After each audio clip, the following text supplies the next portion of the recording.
All right, this is the first of two full sections where we learn how to sketch the curve of a function. We're going to develop our skills to use derivatives and also some algebra to learn how to sketch a function by hand. And I'm going to tell you right now, you're going to wonder, probably pretty frequently, you know, it's a common question, why do I need to learn how to sketch a curve by hand? We have graphing calculators, we have online tools, you know, computers can sketch, produce a really good sketch of a function. And the reason that we learn how to do it by hand is that being able to sketch a function is a proxy for actually understanding the behavior of a function, for getting a complete understanding of the behavior of a function. And being able to understand the behavior of a function without the aid of computers is a useful skill to have. So let's get right down to it. We're going to begin with kind of examining concepts we've already learned about. Okay, so take a look at this curve. And the first time we encountered a derivative, our motivating question for the derivative, in fact, was wanting to find the slope of a tangent line. So, you know, if I look over here on this curve, like at this point, I could see certainly the slope is positive, right? Meaning that the derivative, f prime of x, is positive, is greater than 0. In the middle here, if I pick this point, I could see that the slope is negative.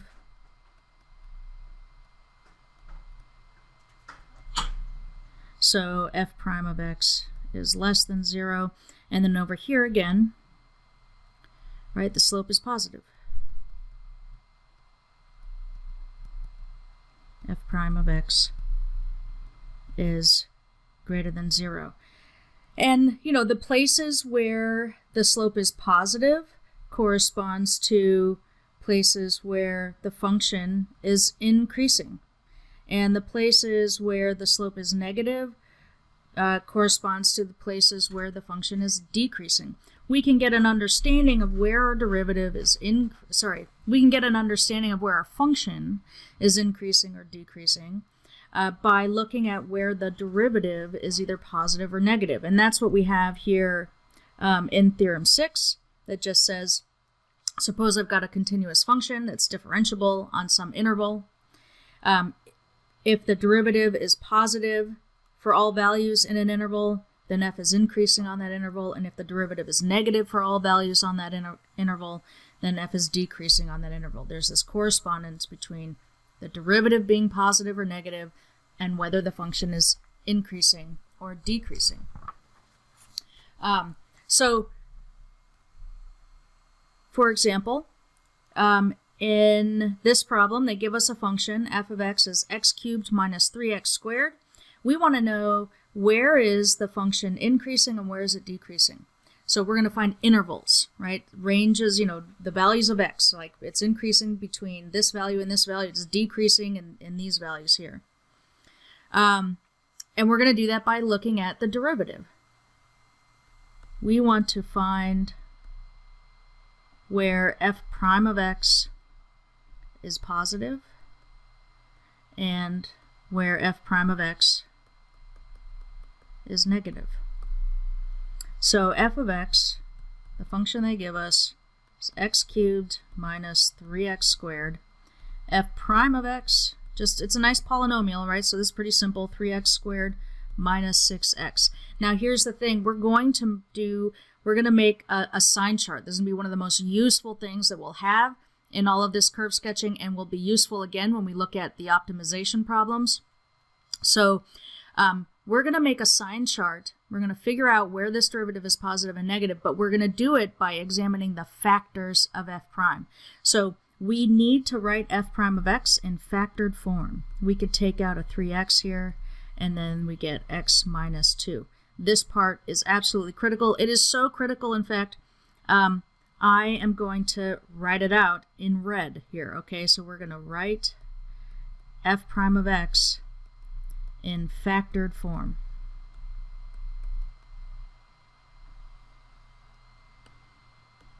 Now, looking at it in factored form, we could certainly tell where the derivative is 0. And that's going to help us make our sign chart. So f prime of x is equal to 0. That happens when either factor is 0. So when 3x is 0 or x is 0. And when x minus 2 is 0 or x is 2. So now we have everything we need to start putting together this sign chart. Here's what we're going to do. So on the vertical axis here, I'm just going to list the factors first. So I've got a row for 3x, and I'm going to have a row for x minus 2, and then I'm going to write at the bottom the product, 3x times x minus 2. Now that's equal to f prime of x. Of course, that's the derivative. The horizontal axis along the bottom, that's a real number line. Okay, so, and what I'm going to do is just mark down the places where it's 0, but it's a real number line, so I've got to make sure I put them in order. So I've got 0 and 2. Now, I'm going to write out, I'm going to fill out the chart, these rows, by examining each factor. So 3x I know is 0 when x is 0. If x is less than 0, 3x is negative. If x is greater than 0, 3x is positive. I'm not actually finding numbers, I'm just keeping track of the signs. X minus 2 is 0 when x is 2. Now if I plug in something less than 2, like if I plugged in 0, x minus 2 would be negative. So it's negative everywhere over here. When your factors are linear, meaning that there's no x squared or x cubed or whatever, it's just like x to the first. There's only one spot where it's 0, and then it's negative on one side and positive on the other. If I plug in something greater than 2, then x minus 2 is positive. Okay, now the derivative itself, is the product of those two rows. So I know it's 0 when either of the factors is 0. And if I look at the values to the left of 0 that are less than 0, I am multiplying a negative times a negative, and that's going to give me a positive. In the middle, I am multiplying a positive times a negative, and so that gives me a negative. And at the end here, for values greater than 2, I'm multiplying a positive times a positive, which gives me a positive. So now this bottom row, I know exactly where the derivative is 0, where it's negative, where it's positive. And I'm going to use that to help me answer the question. The original function f of x is increasing when f prime is positive. So that's when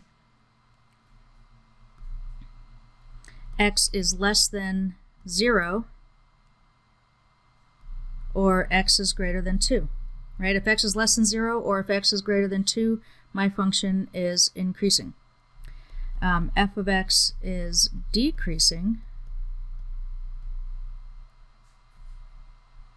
in between those two values, right, where the derivative is 0. So that's when x is between 0 and 2. So I've got a three-sided inequality here, 0 less than x less than 2. So I've written these intervals out as inequalities. You can also write them out in interval notation. So x less than 0 would be negative infinity to 0. It's an open interval, so I'm using soft parentheses here. Or meaning we're unioning that with the interval from 2 to infinity. And then we could also express this this inequality in interval notation. And how you express it is up to you. You can use inequalities or you can use interval notation, and that's fine. Now, critical values are really important.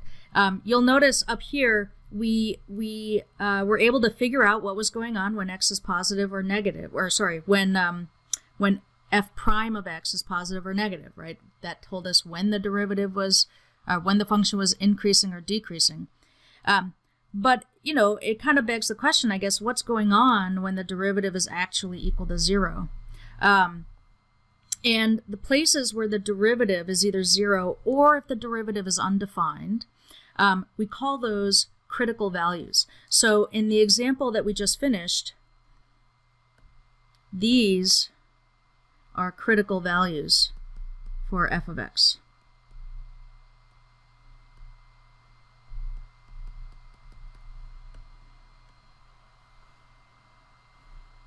So that's just what defines a critical value. And then theorem 7 tells us that any, relative extrema occur only at critical values. So if f has a relative minimum or a relative maximum, meaning if there's a peak or a valley in the curve, it can only happen at a critical value. So I'm going to show you kind of what we mean by that. Here we have a couple of generic curves. On the left, that's what a maximum looks like. Like maybe the curve is actually doing some other stuff, in other places. Like maybe the function goes like this. This is why we call it, by the way, a relative maximum. It doesn't have to be bigger than every value of the curve, but just bigger than the values around it. So this is what a relative maximum looks like. Okay, and a relative maximum, if you draw the tangent line, you could see that the derivative is 0, the slope is 0. So I'm just going to impose like a set of coordinate axes here, and let's say this happens at the value c. F prime of c is 0 there. And to the left, you'll notice, if it's a maximum, it's got to be increasing heading into the max, right? So the derivative is positive, and it has to be decreasing coming out of the max, so the derivative is negative. So we can kind of summarize this and say that the point up here, which is c, f of c, is a maximum when the derivative f prime of x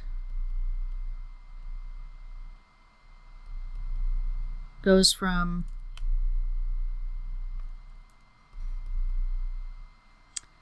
positive to 0 to negative. Now over here we're looking at a minimum, right? So I'm just going to kind of impose some coordinate axes here. Let's say this minimum occurs at the point when x is c, and again I could see that the derivative is 0 there. That slope is 0. I know that to the left, on the left side here, it's got to be decreasing heading into that minimum. So here we know f prime of x is negative. And coming out of the minimum, it's got to be increasing. So f prime of x is positive. And so if we have a local minimum at the point c, f of c, that happens when the derivative f prime of x goes from negative to 0 to positive.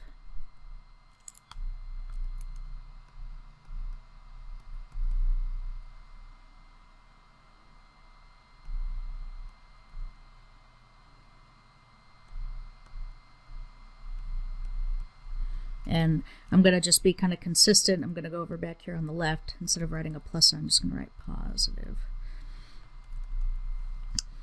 So we know that a maximum or minimum can only occur when the derivative is 0. So if we know where a derivative is 0, we can use that to detect a maximum or a minimum value.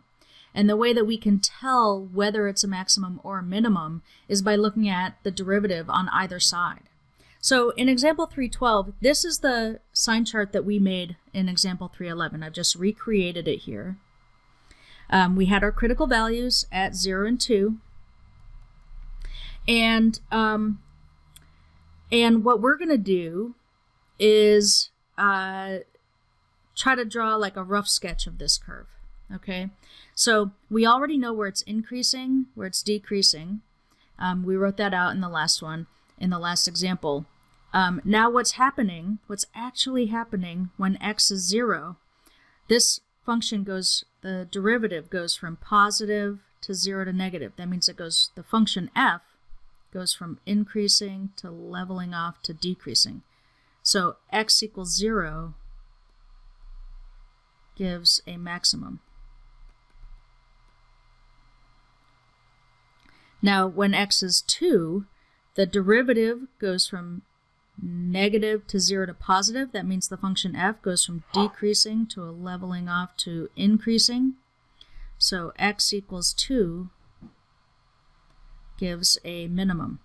Now we know where the maximum and minimum occurs, but we don't know what the maximum and minimum values are. The maximum and minimum values are the y-coordinates, are the actual outputs of the function. So we're going to find those y-coordinates.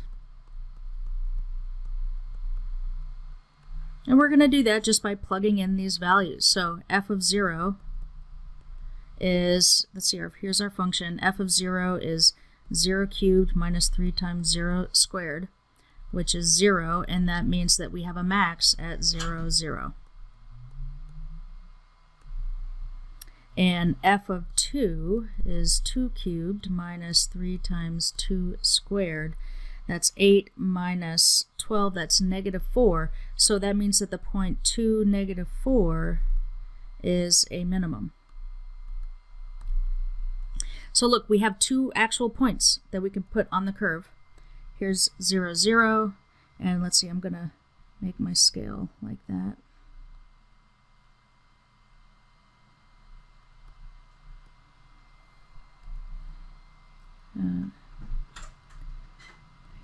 There's negative 4.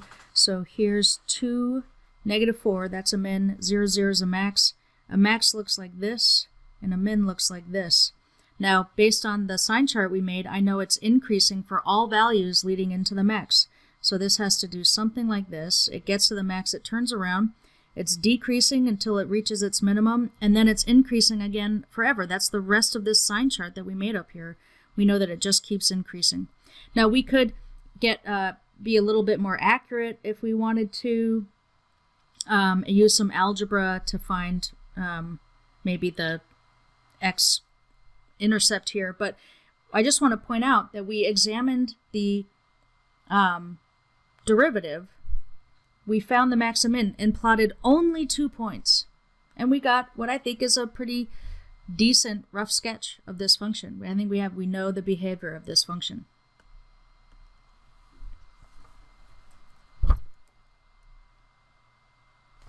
Now, when we use that sign chart we made for f prime to determine whether a critical value is a maximum or minimum, we call that the first derivative test for maxima and minima. Depending on what a problem asks us to do, these problems could be pretty quick. Some of the problems take a while, like if we're doing a full curve sketch, that takes a little while.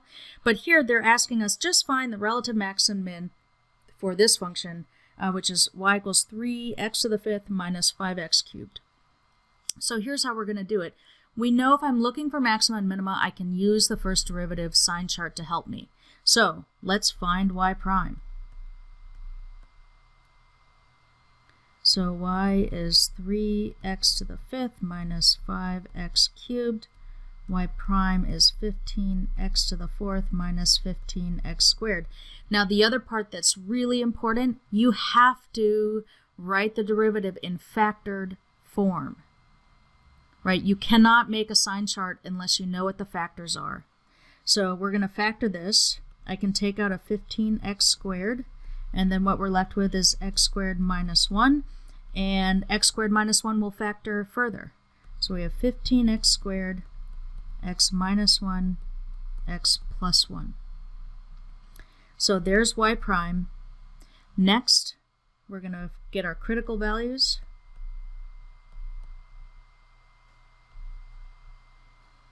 And y prime is equal to 0 when either of these factors is 0. So that's when x is 0, because that's when 15x squared is 0, or when x is 1, or when x is negative 1. Now, we're going to also be interested in the y-coordinates here, because they don't just say find where the max and min occur for what values of x. They say find the max and min. That always means the output values. We want both coordinates of these points. All right, so if you plug in the values to the original function, if you plug in the critical values to this function they gave us for y, When x is 0, y is 0. When x is 1, you get 3 minus 5, so that's negative 2. And when x is negative 1, you get negative 3 plus 5, so that's y equals positive 2. Okay, now I think we're all ready to make our sign chart.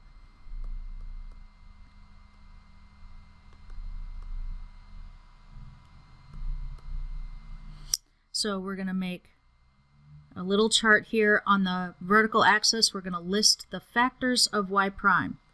So we need a we need a row for 15x squared, for x minus 1, and for x plus 1.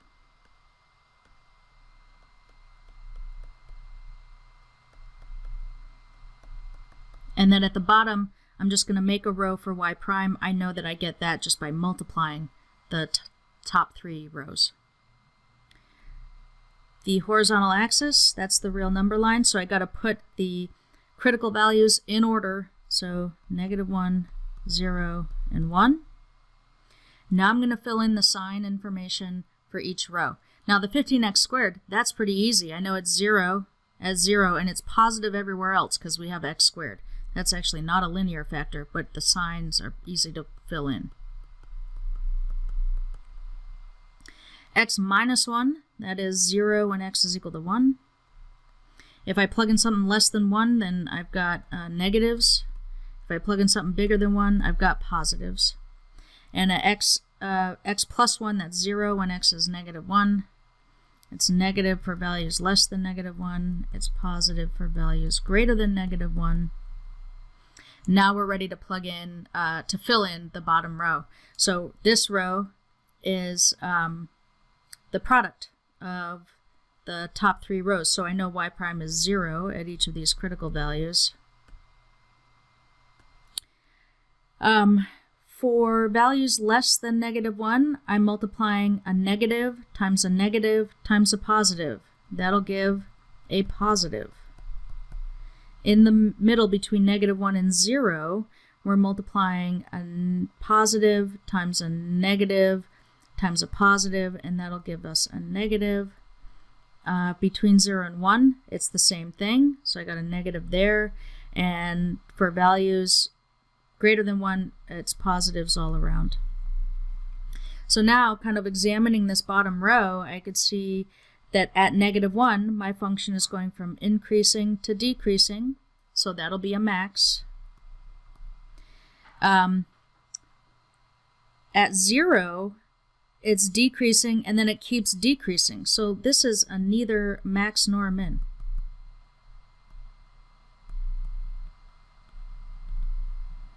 And when x is 1, our function is going from decreasing to increasing. So this gives us a minimum. So now we're ready to state our answer, our maximum. Our function has a maximum at the point negative 1, 2, and it has a minimum at the point 1, negative 2.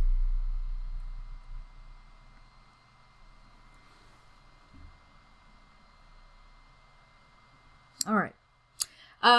So the next thing we're going to look at is the concavity of a function. So the first derivative can tell us whether a function is increasing or decreasing. Right? So let's say we take the derivative and we find the derivative is positive, so we know a function is increasing on some interval. We know that the function is increasing, but we don't know exactly how it's increasing. And what I mean by that is if you look at these two graphs here, both of these graphs show a function that's increasing, but the behavior is quite different, right? We would say the difference in the behaviors and the types of increasing behavior for these two graphs demonstrates or illustrates a difference in the concavity of the function.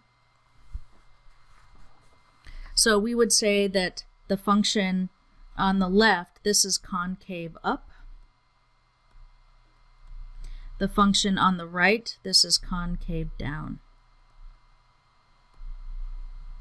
Now, just knowing that the derivative is positive doesn't tell us what the concavity is. On the next page, we have a couple of figures here.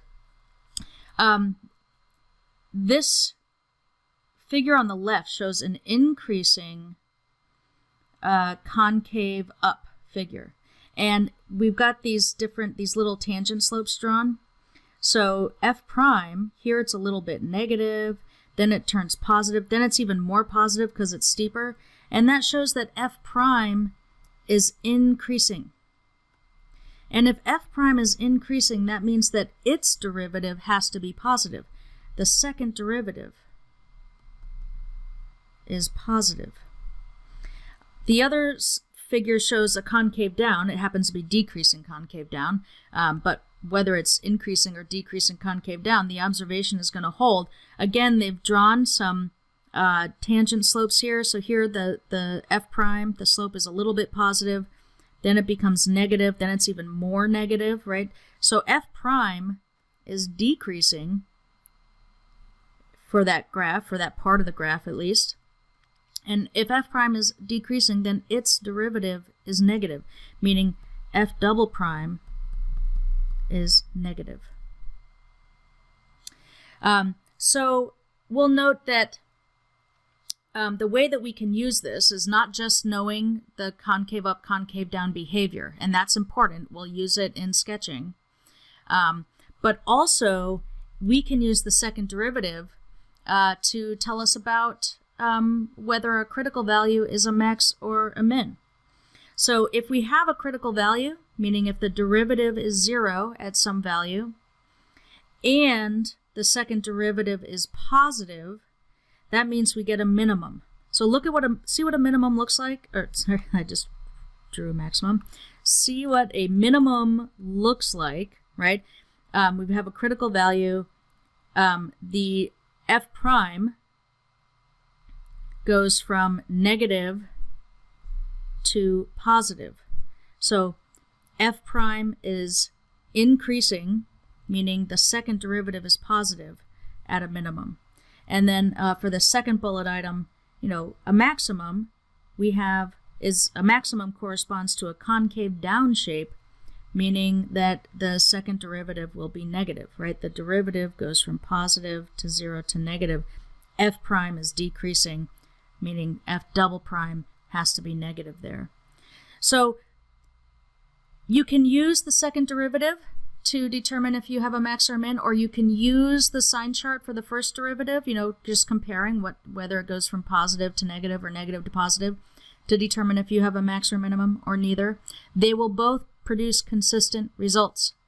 The two tests, the first derivative test and the second derivative test, will never contradict each other. And if you find that that happens, it means there's an error somewhere in your work. So let's do a quick example here. For what values of x is the graph y equals x cubed minus 3x concave up? And for what values is it concave down? We can answer questions about concavity by using the second derivative. We have to use the second derivative if we want to know about the concavity of the graph of a function. So our function is y equals x cubed minus 3x. We're going to find the second derivative.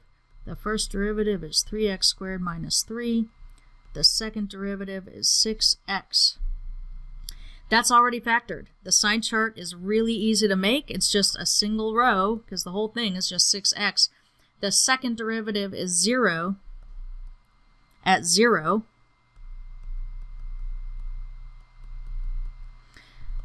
And if x is negative, 6x is negative. If x is positive, 6x is positive. So the function y is concave down when y double prime is negative. So is concave down when x is less than 0, and y is concave up when x is greater than 0.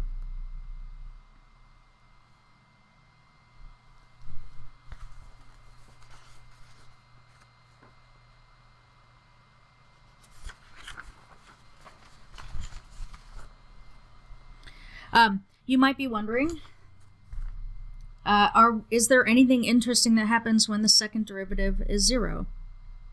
And yeah, sometimes there is.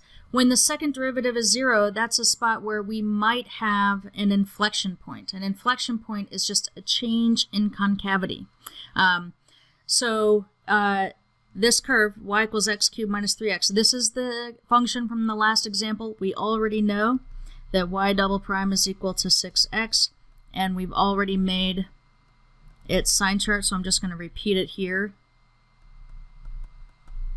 So looking at the sign chart, at x equals 0, we would say that x equals 0 is a possible inflection point because that's what makes y double prime 0.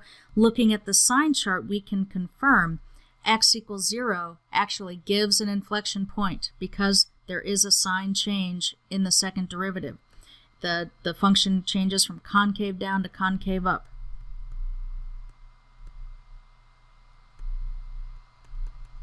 So that means that the point 0, 0, right, if we plug in 0, y is equal to 0.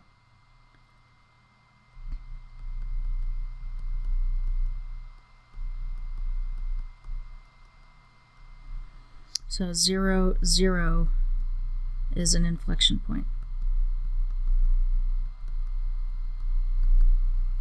Now, what you see as far as behavior at an inflection point, sometimes it can be pretty subtle, and sometimes it can be a little bit more pronounced. In this case, it's pretty subtle behavior change at the inflection point. So the inflection point is at 0, 0, that's here. Right, so they give us the graph. And I just want to point out, we already made the sign chart, right?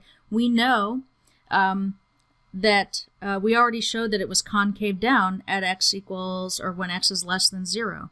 So that's sort of borne out by what the graph looks like. And that it's concave up when x is greater than 0.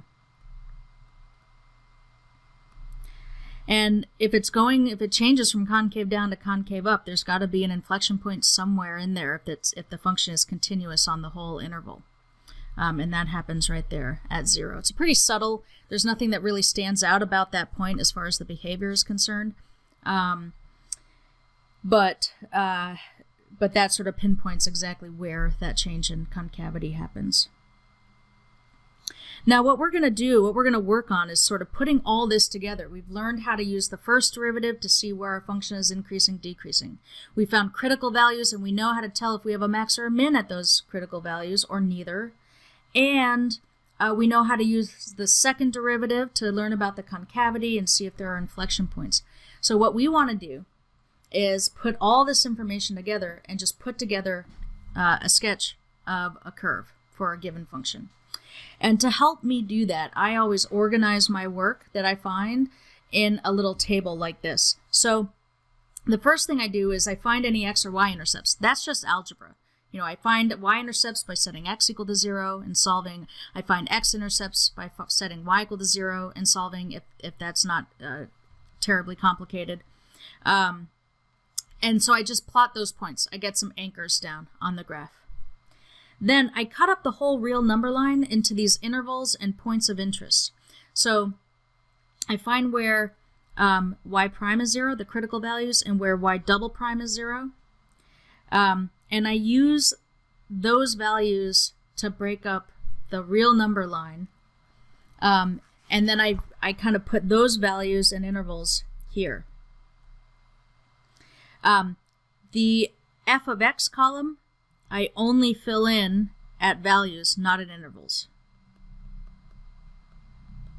Like at the critical values or where y double prime is 0.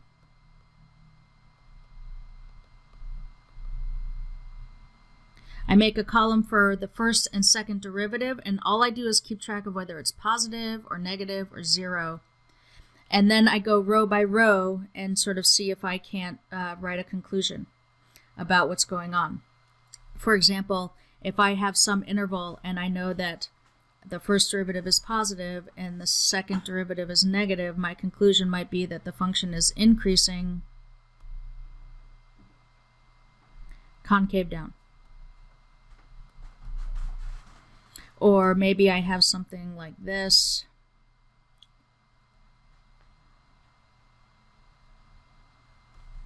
when the first derivative is 0, that's a critical value. I could have a max or a min. And when I look at values like this, if when I fill out my table it looks like this, I would be able to conclude that I have a maximum here. And I could determine that in two ways. One, because the first derivative goes from positive to negative, so the function is increasing to decreasing. Also, concave down at a critical value means we have to have a maximum. So that's sort of what I mean when I say like kind of just organizing the information and then drawing some conclusions. And then once I have that table filled out, I use it to make a sketch. We're going to finish this section by actually doing a full curve sketching problem. So we're going to make a sketch of this curve. I'm going to note right away that when x is 0, y is 0. I can, every term has a factor of x, so I could tell immediately that the y-intercept is at 0. And if I want, I could do some work to find the other x-intercepts. Right now, that's one anchor point, and I'm going to just start getting my information from the first and second derivative. So let's find y prime and critical values. So I'm going to abbreviate critical values with CV. So our function y is 2x cubed plus 3x squared minus 12x. That means that y prime is 6x squared plus 6x minus 12. I'm going to factor out a 6 first. And then the remaining quadratic I think will factor. Remember, we're going to be making sign charts, so we always want the derivatives in factored form. So x plus 2, x minus 1 is how that factors. And so our critical values, when y is 0, or when y prime is 0, that happens when x is negative 2 and when x is positive 1. If you plug in these values, negative 2 and positive 1, into the original function to find y coordinates, when you plug in negative 2, you get 20 for y, and when you plug in 1, you get negative 7 for y. Alright, so here's our first derivative. Let's make a little sign chart for y prime.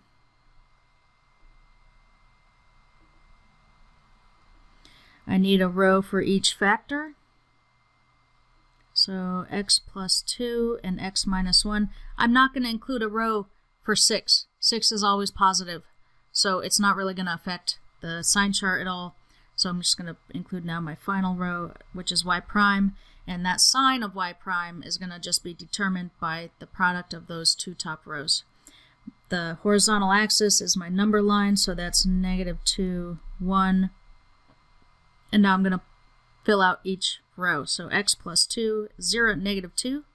It's negative to the left and positive to the right. X minus 1 is 0 at 1. It's negative to the left and positive to the right. I know that y prime is 0 at these two critical values.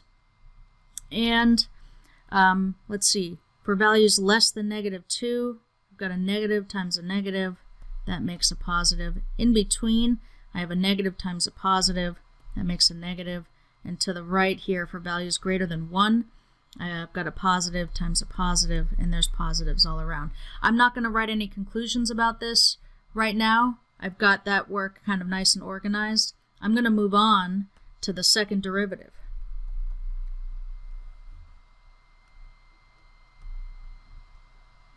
So we're going to find y double prime and use that to find possible inflection points. I'm going to abbreviate that as PIPs.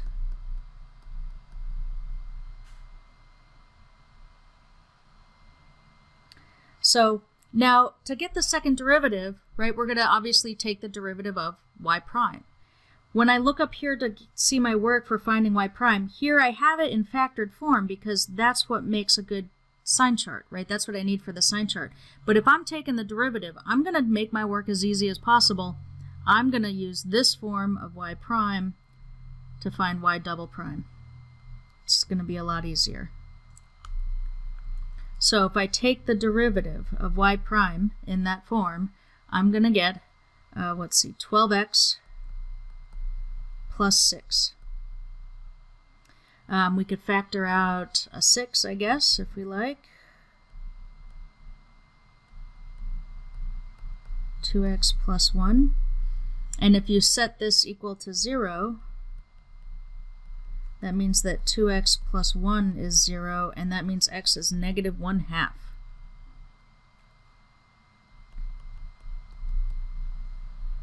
So there's a possible inflection point, or at least the x-coordinate of a possible inflection point. Let's find the y-coordinate. If you plug negative 1/2 into the original function that's given, you'll get 13 halves, or 6.5. This sign chart is pretty easy. We have just one possible inflection point. Maybe I could draw that a little bit straighter. At negative 1/2, y double prime.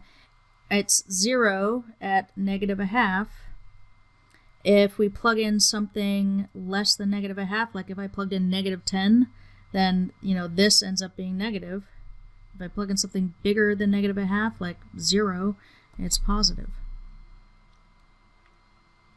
Okay, so now we're ready to make that table that we were talking about on the previous page. We have 3 points of interest: -2 and 1 and -1/2. Now what we're going to do, what I talked about kind of cutting up the real number line by using these points of interest, here's what I mean. If I have, I'm going to let's see, we're going to need probably all of this room. So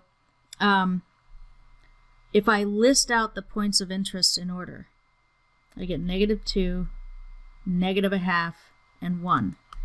So like if I think about putting them on the real number line, there's -2, -1/2, and 1. What I'm going to do is make a table where I'm going to have one row for this interval from -infinity to -2, and then I'm going to stop and say what's going on at the value -2. Then another row for what's going on in between -2 and -1/2, and then stop, see what's going on at -1/2, another row in between those two values, stop and see what's going on at 1, and then one more row for the last interval. So that's a total here of 1, 2, 3, 4, 5, 6, 7 rows.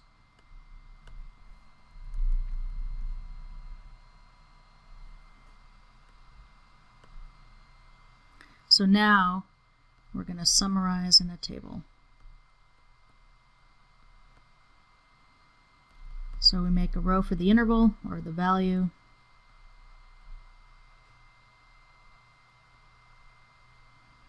-infinity to -2. Stop and see what's going on at -2. -2 to -1/2. Stop and see what's going on at -1/2. -1/2 to +1.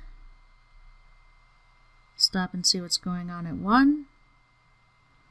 And then our final interval from 1 to infinity. Now I need a column for y, column for y prime, a column for y double prime, and then last, a conclusion.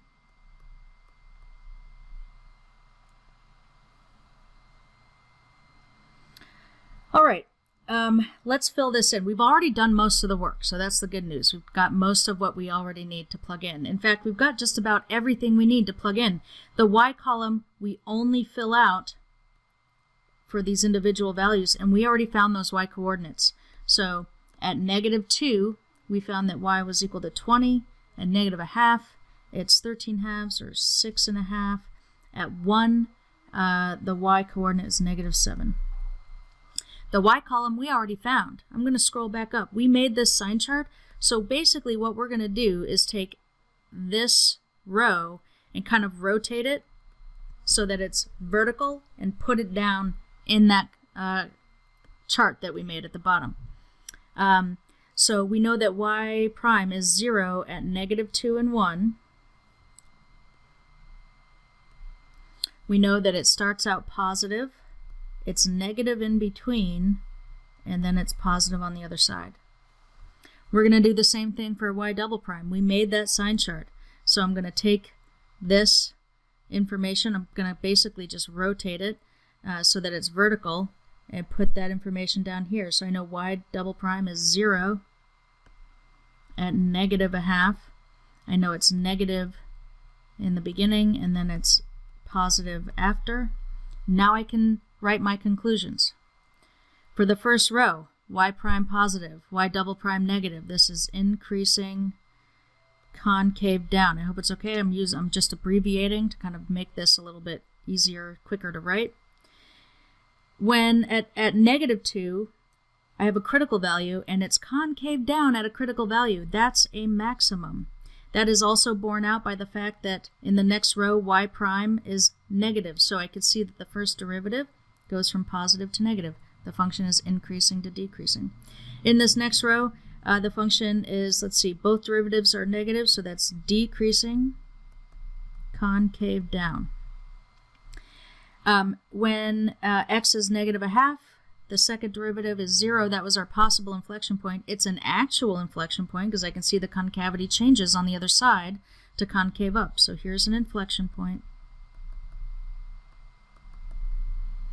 Our next row, let's see, will be decreasing, concave up. At our next row, we have a critical value and it's concave up, so that means this is a minimum. And our last row, increasing, concave up.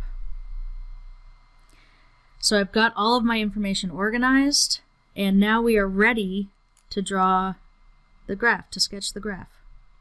I'm just going to kind of make some space for myself.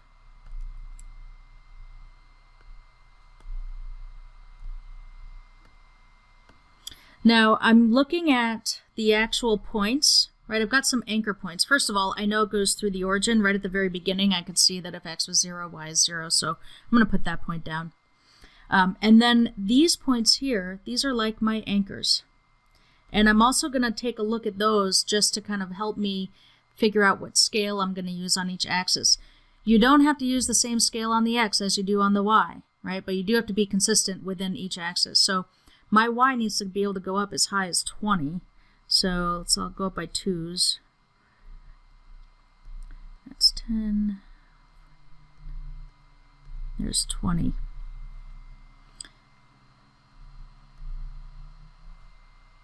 Try to use the same scale here.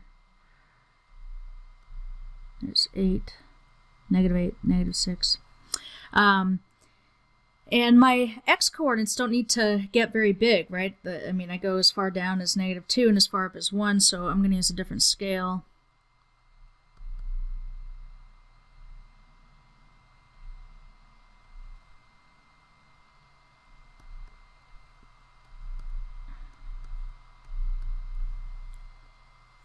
Now I'm going to plot those anchor points, these points that I've highlighted, -2, 20, -0.5, and 6.5.